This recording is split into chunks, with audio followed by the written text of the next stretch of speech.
Hi, I'm Laura for PokerNews, and yesterday was one of the busiest days at this year's World Series of Poker. 4 bracelet winners were crowned, 3 other events are in action, and the final table of the main event continued down to its final 3. Corey Aldemir, who came in hot as the overwhelming chip leader and odds-on favourite, kept his distance from the pack and ended a fantastic day with 264.6 million in chips. Aldemir could become the 3rd German within 10 years to win the main event, and the reality of that hasn't fully sunk in yet. He was supported by a boisterous rail, which he was part of back in 2019 when Hossein Ensan won, and he praised the support of the fellow German poker players. Only 2 people are standing between Aldemir and poker's most coveted title. UK's Jack Oliver will return 2nd in chips with 77.3 million after a late-night surge vaulted him up the leaderboard, while the last remaining American, Atlanta, Georgia's George Holmes, rounds out the final 3 with 57.4 million in chips. Still a cushiony 36 big blinds to work with in the current level. And the dream of winning the main event came to an end yesterday for 6 other hopefuls. Joshua Remigio finished in 4th for $2.3 million. Oscar Sashimis in 5th for $1.8 million. High Park was out in 6th for $1.4. Alejandro Lococo found an unfortunate end in 7th place for $1.225 million, while Jareth East finished in 8th for $1.1 million. And finally, Chase Bianchi in 9th for $1 million even. While play was originally scheduled to be hard stopped with 4 players remaining, a late night decision by the staff saw play briefly continue. The end result is 3-handed play tomorrow with plenty of pepper left in every player's stack.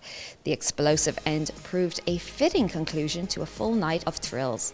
Aldemir, Oliver and Holmes will be back at 2 p.m. local time to contest for poker's most coveted prize. And there's 1 hour, 45 minutes and 4 seconds left in level 39, with blinds at 800k 1.6 million and a big blind ante of 1.6 million.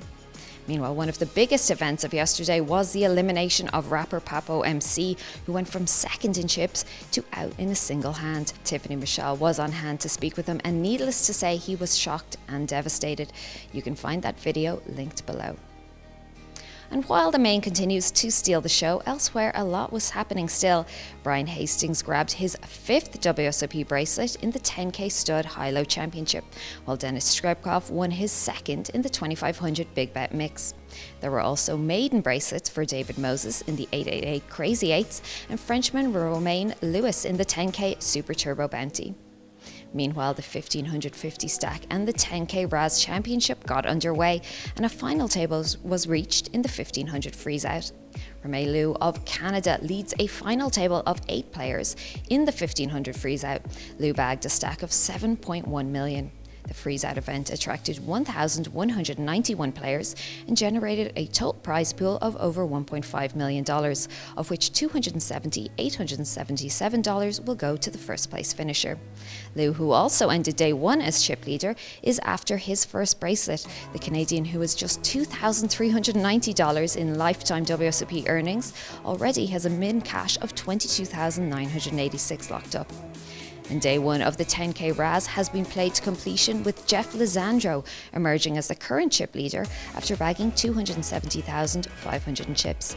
The day drew a total of 103 entries with no shortage of big names, as is the case in all championship events. Some notables who managed to bag into day 2 include Adam Owen with 178,000, Brian Hastings with 212,000, James Chen with 94,000, Alan Kessler with 41,000 and 16-time bracelet winner Phil Hellmuth, who is among the chip leaders with 237,500. And day 1 in the 1550 stack No Limit Hold'em has come to an end, with just 114 players remaining. Just 226 of the 1,501 entries made it to the money, and the remaining field are all guaranteed $3,194. Among the top stacks is former bracelet winner Ryan DiPaolo with 2.735 million. This event drew a few notables such as 5-time bracelet winner Sean Deeb, 3-time WSOP bracelet winner Adrian Mateo, 2-time bracelet winner Michael Wang, Women Hall of Famer Kathy Liebert, the 2013 main event champion Ryan Reese, and the 2020 main event champion Damian Salas, who bagged at the end of the night. All remaining players will return for day 2 today at noon and play down to a winner.